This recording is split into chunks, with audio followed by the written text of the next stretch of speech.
Brilliance Audio presents Dry Hard by Nick Spalding, performed by James Langton, Elizabeth Nolden, and Billy Fulford Brown.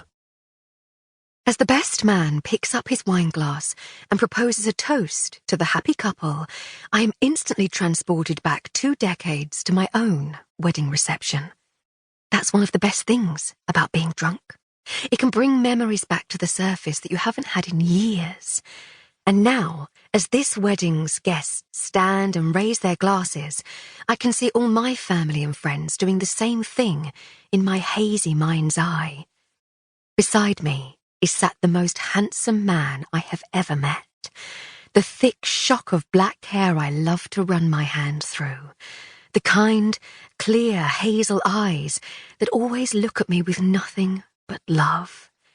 In 20 years, that hair will be thinning and the eyes will need glasses to read, but right now, Scott Temple is perfect. And now that I am Mrs. Temple, I'm feeling pretty damn perfect too. I sit next to my new husband as the entire hall stands, and as they raise their glasses to toast our happy union, he leans over and plants the softest, most lovely kiss on my lips. The ghost of that kiss will stay on my lips for a few minutes, and in my memory for 2 decades. We then both lift our own glasses to one another, looking into each other's eyes as we do so. I take a sip of champagne, and a warm glow fills me from head to toe. As Scott rests a hand over mine, I feel the most secure I have ever felt in my life.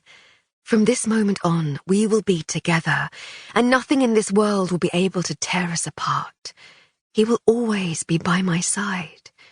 We will live together, love together, go on wild and crazy adventures together, and be better together than we ever were apart.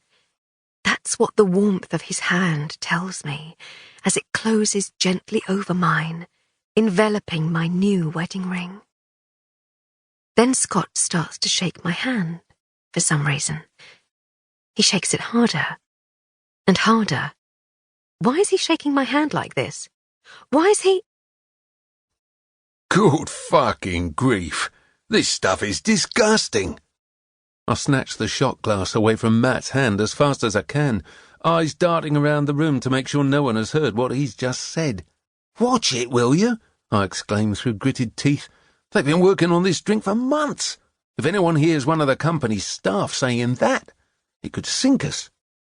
Matt looks around the conference room at the gathered publicans and distributors and sneers.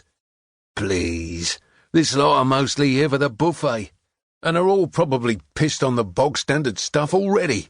I could throw up all over my shoes drinking this rancid guff, and nobody would bat an eyelid.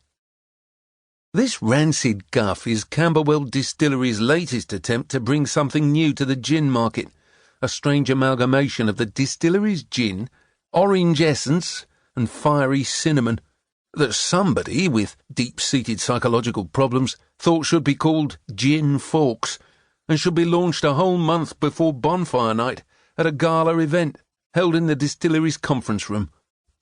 The drink tastes as bad as the name sounds. It's not too awful when it first enters your mouth, but then you start to feel like someone is squeezing a piece of orange peel soaked in dishwater into it before the final overwhelming hit of cinnamon does an excellent job of shutting down your taste buds for the foreseeable future. Welcome to the bedroom of your average 17-year-old. Gaze in awe at the mountain of makeup piled on the dresser. Gasp in amazement at the huge pile of clothes that lies just outside the largely empty wardrobe. Look doubtfully at the precarious position the iPad is in, teetering on the edge of the bedside cabinet. Worry somewhat about the safety of the tangle of electrical charger cords, erupting from the plug socket to one side of it. This is not the room of a person at peace with the universe. Nobody is when they're a teenager. The universe is a strange and complicated place at the best of times, and being enthralled to raging teenage hormones is never the best of times. It's a wonder they're not all on anxiety medication by the age of 14. Holly Temple is a particularly anxious and troubled teenage girl right now. It's her parents, you see. They drive tractors into walls and nearly blow up distilleries. Here she is now, sitting down in front of the iPhone video camera that's currently capturing the back of her messy bedroom in glorious high definition. Included in the aforementioned teenage mess is a small silver Christmas tree sat next to the haphazardly placed iPad, which is as near as Holly can be bothered when it comes to decorating her bedroom for the festive season.